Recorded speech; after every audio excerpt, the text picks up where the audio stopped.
So peace be upon you, Assalamu alaikum, Bismillahir Rahmanir Rahim, in the name of God, the merciful, the compassionate. First of all, I'd like to thank you for having me and for showing up here today, all of you. It was quite a shock to get invited to England. I really had very little idea that, that anybody knew me here. And probably many of you don't know me. So I thought this first talk would be sort of an introductory talk, where I explain why I'm here, how I got here, so to speak, and then we'll just have some question and answers. So I begin this talk by talking about how it is I became a Muslim, and then if time permits, then I'll talk about the difficulties encountered after becoming a Muslim, especially with regard to fitting into the mosque culture in America. So, how did I become a Muslim? I remember when I did become a Muslim, I often would go to websites or read pamphlets put out by Muslims, and they would claim that I converted from Christianity to Islam. And I did not convert from Christianity to Islam. I converted from atheism to Islam. I did not believe in God.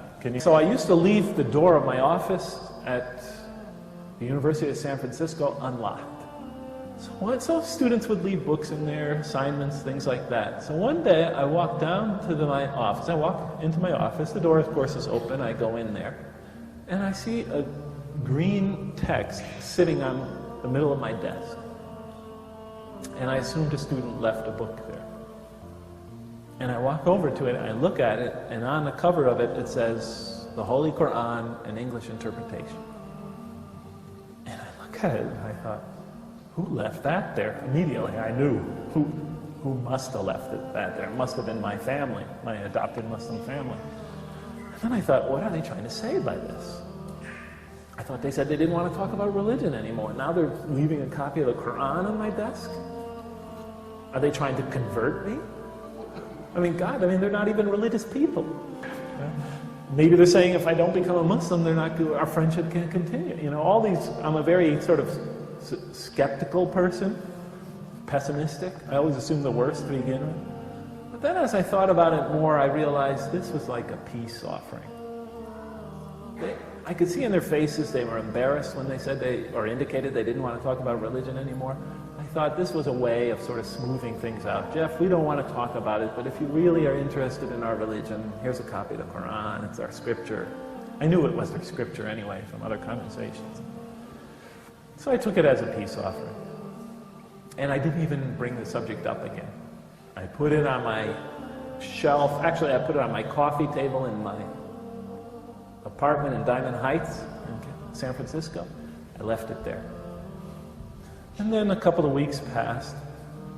And when I was a grad student at Purdue University, I shipped all my books by the cheapest method possible to my office in San Francisco. And none of them had arrived yet. So the only books I had with me were the ones I brought in the U-Haul, in the moving van, from from Indiana, that I drove out to California with. And there was only like 20. So in no time at all, I had run out of things to read. So I had nothing to read this night. I looked at the magazines. I had already read them twice. I turned on the TV. It was Johnny Carson. So boring. I turned it off. So, do you know who Johnny Carson is? No, all right. So now, I'm sitting in my apartment, and nothing to read, and I'm looking around, and I look over, and there on my side table, is an English interpretation of the Holy Quran. So I pick it up and think, why not? I'll read a few pages, I'll get bored, I'll put it down. Maybe lucky, hopefully it'll bore me to the extent that I'll go to sleep. No, seriously, I wasn't expecting much. Although, some scriptures I had read were very beautiful, I had beautiful stories. So I thought, maybe the stories, the myths, etc. will be interesting. So I pick it up. I want to get through this part, next 10 minutes. I pick it up. I am boring, am I not? Yeah. It's like when I teach mathematics. I'm really into it, and then I look at my students, And I'm getting all excited, and I turn to my class, and they're all looking at me like, can we leave now? I pick it up, and I look at the first surah. I turn to the first surah, and I'm just reading it out of academic curiosity. And it's obviously a hymn of praise to me. It's like a psalm for those of you who know the Bible. At least it starts that way. In the name of God, the merciful, the compassionate, all praise be to God, ruler of all worlds, master, king, or master of the day of judgment. Actually, the day of requital, the day of recompense, the day when accounts are settled. To you alone, and then it goes on from there. And I'm reading it, and I'm thinking, oh, a hymn of praise, a song. And I get to the end of it, and then as I get to the end of it, I realize, oh, the last few lines slipped made a subtle transition into a prayer for guidance. Show us the straight path, the path of those whom you have favored, not those who have gone astray, or upon whom is violence or wrath. And I thought, what a clever author. You know, he tricked me into making a prayer for guidance, a supplication for guidance. Clever man. So I assumed the Quran had a human author. So I turn to the next surah, and it begins Alif, Lam, Mim, 3 Arabic letters. Then that is the book, wherein no doubt is the guidance for those who are on their toes or vigilant. So I read it and I look at it and say, so are you talking to me? You're now saying that this is the guidance that I was seeking? And I look at the opening line, and again it says, that is the book. And I thought, the author has a very interesting style. See, from this point in the Quran, the beginning of the second surah, from here on out, the perspective is God addressing the reader. God speaking to the reader. I always thought, you know, scripture should be like the ones I was exposed to. Stories, ancient history, a biography of a prophet or something. This is direct, God talking to the reader, addressing the reader. I thought, now the author of this book definitely was original. He actually wrote a revelation from God to humanity, which is what you would think a revelation would be. But not only that, he has a very engaging style. He gets you to ask questions, and then gives answers, and then creates more questions. Somehow, this Quran, he wrote in a style that gets you into a dialogue with the scripture. Like that just brief dialogue I just mentioned. I'd have that experience repeatedly as I read through the Quran. This dialogue, I'd find myself drawn in. I'd ask a question. A few lines later, sometimes a couple passages later, maybe I would see an answer. And then I would create another question. And then I was involved in this veritable dialogue with the scripture. So I keep on reading the Quran. I think I'm impressed by the author's original and ingenious style. And then the next several verses, the next several passages summarize the Quran's major themes, talks about who could be guided by the scripture, who can't, sort of the prerequisites for getting guided. I thought that's very clever. It's sort of the same way we write math text. And then I come, of course, to the famous allegory, what you would expect after you get through an introduction. The Quran is going to talk about Homo sapiens, human beings, and their origin and what their life is all about, in the famous allegory of the first man and first woman. So that begins in the 30th verse of the second surah. So I come to the 30th verse of the Quran. Now, up till now, I am impressed with the author's style, but I'm only 36 verses into the Quran. I'm not so impressed that I'm captivated by the scripture. But I come to the 30th verse, and it begins, "Behold, your Lord said to the angels." Behold, your Lord said to the angels. So we're about to hear a heavenly announcement, a heavenly election, a great moment. So, this great election.